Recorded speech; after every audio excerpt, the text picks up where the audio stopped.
My name is Clara Dawson. I am 28, and today my entire life feels like a lie. I am sitting in a cold office. The papers spread in front of me like a trap. The lawyer keeps staring, waiting for me to sign a statement that screams falsehood. My hands shake. I can feel my heart hammering against my ribs. My father had always told me that loyalty was everything, but now loyalty feels like chains. I remember the mornings when he would sip coffee in silence, nod at me with a smile, tell me that our family name is sacred. I never imagined that same name would now be used as a weapon. I glance at the stack of inheritance documents, a fortune that I was supposed to receive. My father had promised, whispered about in hushed tones at family gatherings, but everything changed the moment I refused to sign a lie. The lawyer tries to pressure me, mentioning consequences, speaking with calm authority. I feel my stomach twist, anger and fear collide. I think of my younger brother, who already signed without hesitation, his eyes blank like he does not see what is happening. I remember my mother warning me years ago that family sometimes tests you in ways you never expect. I never thought I would be tested with betrayal so sharp it cuts deeper than any blade. I hear my own voice barely above a whisper as I say no. The word trembles. The lawyer raises an eyebrow. The silence stretches. I can almost hear my father watching from somewhere, judgment in his eyes. I feel trapped between right and wrong, money and morality, love and loyalty. My life feels like a ticking clock, every second pressing down. I remember my own ambitions, the life I wanted to build without strings or hidden traps. But now it all hangs on a single choice, and the choice feels impossibly heavy. The tension in the room is almost unbearable.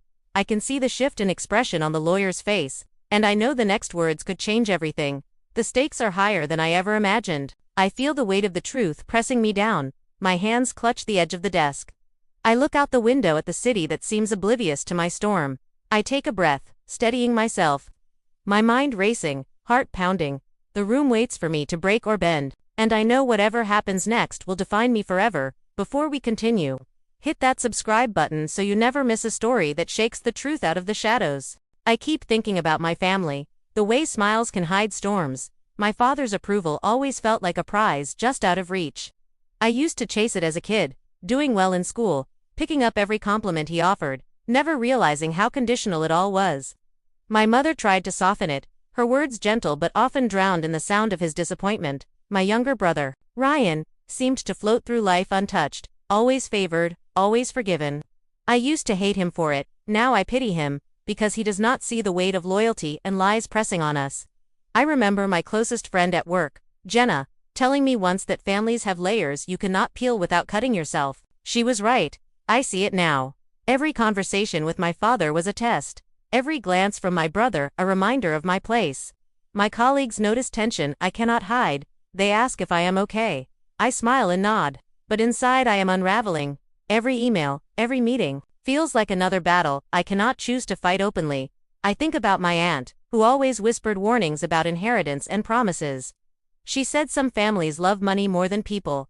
I laughed at the time. Now I cannot stop thinking about her words. I replay every memory. The dinner parties where I was praised too little, the casual remarks my father made that cut deeper than he imagined, the way Ryan never seemed to face consequences. I feel anger simmer, a slow burn that threatens to spill over at the smallest trigger. I reflect on my own ambitions, the life I wanted outside of family shadows, a small company I started, clients who believed in me, moments of triumph that were mine alone, but the ties to home, to the family name, always pull me back. I realize that even those I love, even those I trust, are tied into this web of expectation, favoritism, and secrecy.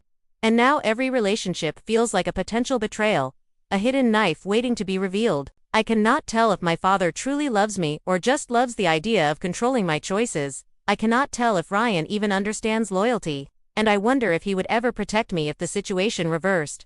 My colleagues cheer my small wins, but even there I see envy. The subtle measuring of who deserves what. I think of Jenna again. How she warned me to stay grounded, to know my own value. And I really try, but every time I remember the inheritance papers, the lie I refuse to sign, the unspoken threat in my father's tone, I feel my control slipping. I am caught between love, duty, and truth. The relationships that shaped me are now the ones that haunt me. I wonder if any of them will stand with me. I wonder if any of them will ever see the real me beyond the expectations and hidden agendas. And as I sit in my apartment, staring at the city lights, I feel the tension tighten around my chest. a quiet storm of doubt and anticipation. I know that each person I thought I knew may be a test, a rival, or a betrayer, and I cannot guess which. The only thing I know is that the choices I make next will ripple through every connection I have ever had. And I feel both fear and determination coil inside me like a spring ready to snap. The call came just as I thought I had a moment to breathe.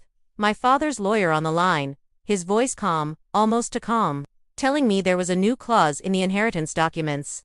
A clause I had never seen before. My stomach dropped, my mind racing. I felt the old anger flare, the same one that had been simmering for weeks. I could not tell if it was rage or fear, maybe both. I tried to steady my voice, but I knew it trembled. The lawyer implied that unless I signed immediately, not only would the inheritance vanish, but my credibility with the family would be questioned. I hung up and sank into my chair, my hands gripping the desk. My apartment suddenly felt smaller, claustrophobic. I thought of Ryan, my brother, smiling too easily, trusting too blindly. I wondered if he even understood what he was doing. I thought of my mother, her silence now felt heavy. I remembered her subtle warnings, the way she glanced at me during family dinners, eyes full of something.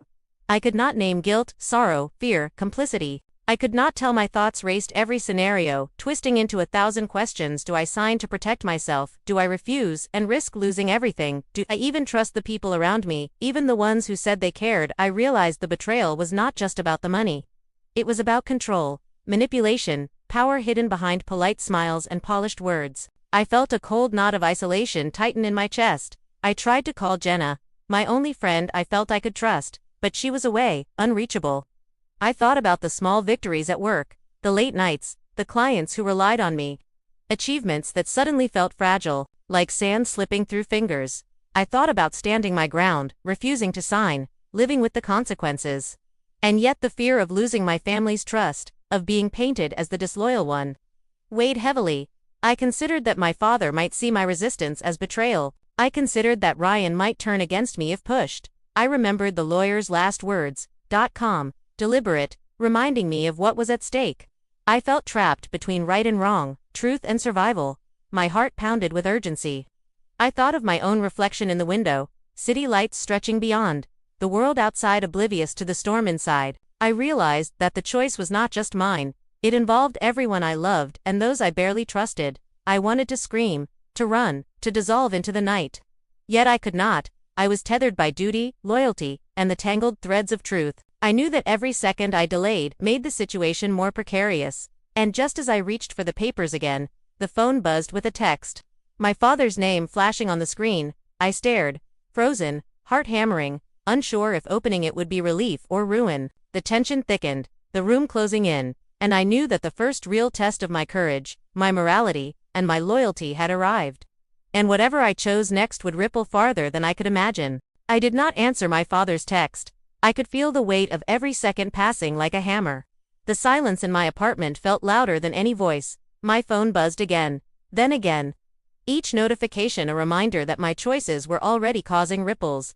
I thought about Ryan, who had smiled too easily when I refused to sign. Now I wondered if his smiles hid resentment or satisfaction. I realized my defiance had shifted the balance of power, and suddenly everyone's motives were suspect. My colleagues at work began asking pointed questions, subtle digs about loyalty and family. I felt their eyes on me, measuring, judging. I could almost hear their thoughts twisting in my absence. Even Jenna's advice seemed distant now. I could not reach her. I felt alone. The lawyer called twice more, each conversation more calculated than the last. He hinted at consequences I could not yet see. He spoke of legal strategies that sounded more like threats, and I wondered if my father was orchestrating all of it. My heart pounded, my mind spinning.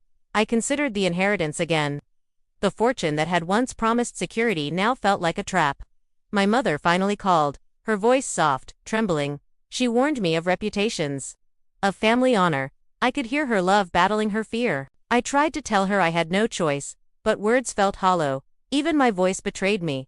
I thought about past dinners, past celebrations, the way laughter always hid tension, the way every compliment was measured. I realized the stakes were bigger than money, bigger than inheritance. It was trust, control, perception, and I was now a pawn, or maybe a player. I could not tell. I felt the ethical line blur the world, narrowing to choices between safety and truth, loyalty and integrity. I saw Ryan's face in my mind, smug or innocent. I could not read him anymore. I thought of the small victories I had fought for at work, my independence, my achievements, all threatened by the shadow of family power. I considered signing, bending once, to see if it would buy peace, but my gut twisted. A warning that compromise would cost more than I imagined. I felt rage and fear collide, threatening to spill out in ways I could not control. I thought of all the eyes on me, all the whispers, all the judgments, the subtle manipulations that had been building for years. I realized the game had escalated far beyond my expectations. Every step forward seemed loaded with traps. Every pause could cost me dearly. And as I stared at my desk, the inheritance papers still untouched, my phone buzzed again, this time a message from Ryan. A simple sentence, playful on the surface but carrying something I could not decode. I felt my stomach twist, my pulse quicken. The room seemed smaller, tighter. I could hear my own breath, and I knew in that instant that the next move, my next choice, would not just decide what I inherited. It would decide how my family saw me, who could trust me, and maybe, if anyone would ever truly stand by me. The tension pressed down, sharp, relentless, and I realized that nothing would ever feel the same again. I never expected the call would come from my own brother, Ryan, his voice low, hesitant, almost fragile. I had imagined anger, mockery, threats, but instead, he whispered something that made my world tilt.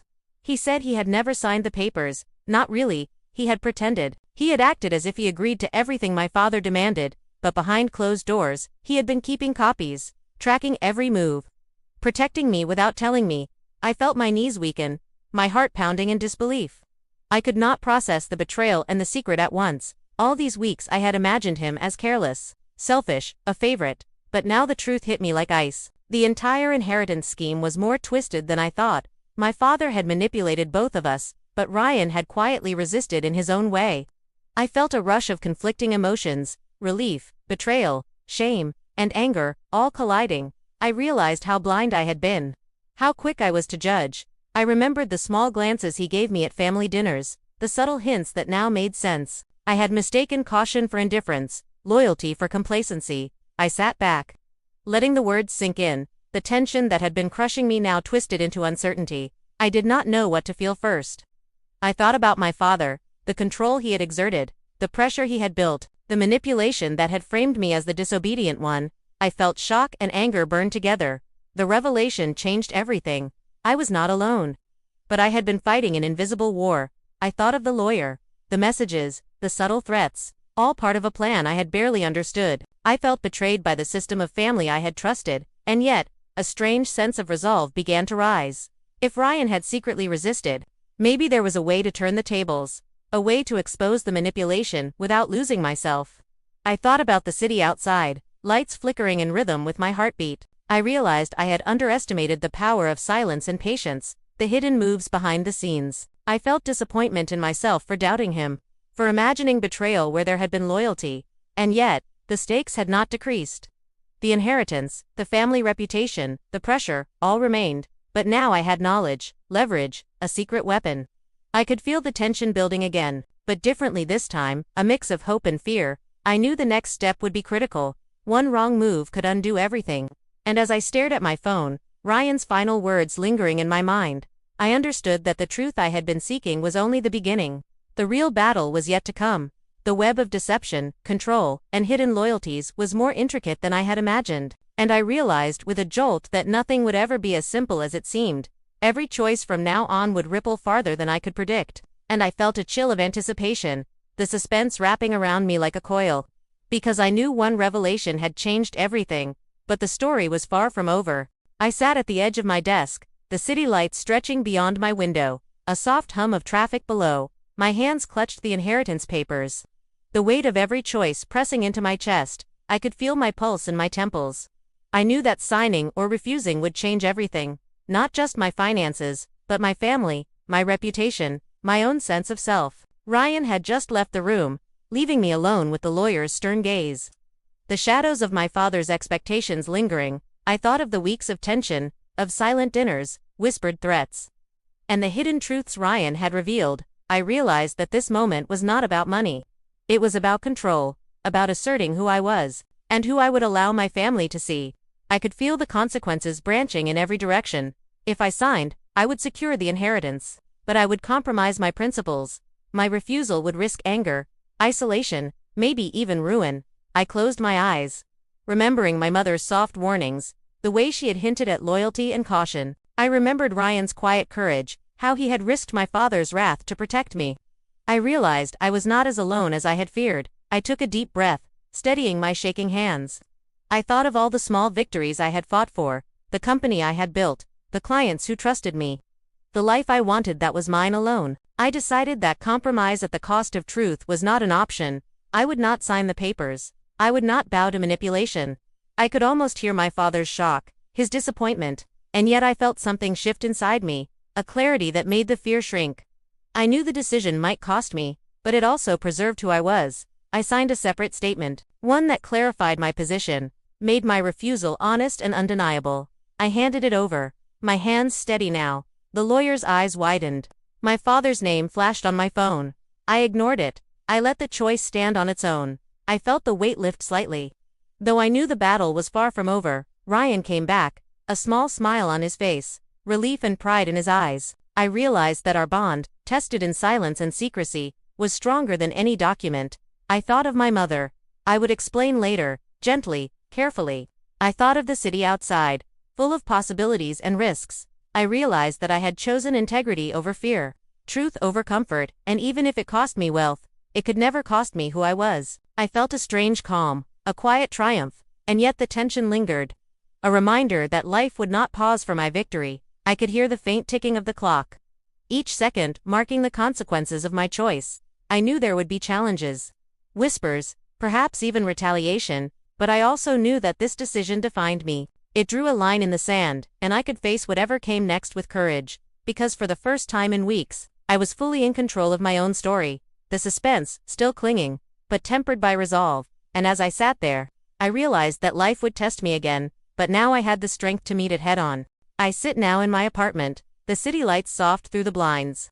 The chaos of the past weeks feels distant but not forgotten.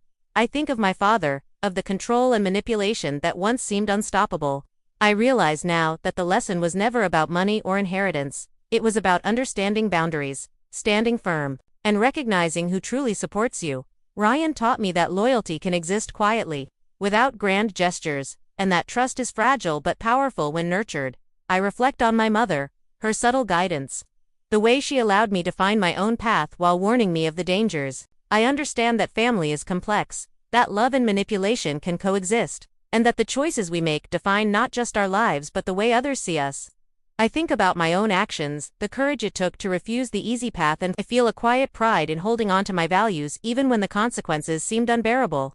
I remember the nights of doubt, the moments I considered compromise, and I realize that true strength is not in avoiding fear, but in acting despite it. I think of my career, the clients, the small victories that reminded me I could build something of my own.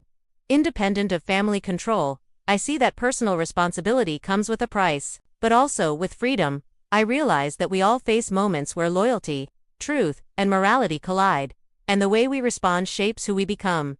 I reflect on the tension, the suspense, the hidden truths, and I feel grateful that I learned to navigate the storm without losing myself. I understand now that power can be wielded in many forms, not all of them visible, and that protecting what matters often requires patience and subtlety. I consider the question I want to leave with you, the viewer, the one that lingered in every difficult choice I faced. What would you have done in my place? Would you have signed to secure comfort, or risked everything to remain honest? I think about how the answers would vary for each person, how perspective shapes courage and fear. I feel that the story, well concluded, leaves lessons in trust, integrity, and self-respect that resonate beyond the papers, the inheritance, or even the family drama. I realize that closure is not about forgetting, but about understanding, about taking what we have learned and applying it to future decisions. I feel a calm certainty now, a sense that the storm has passed, but the growth remains. I look at Ryan, his quiet support unwavering. I think of my mother's gentle pride. I understand that relationships are strengthened through honesty and bravery. I feel the weight of past doubts lifted, replaced with a mindful awareness of my own values, and as I lean back in my chair, I let the calm wash over me. I invite you to consider your own boundaries, your own principles, the way you navigate pressure and loyalty, and I leave you with this final thought, one that will stay with me always. The choices we make in moments of conflict define who we are more than the outcomes ever could. So what would you have done in my place?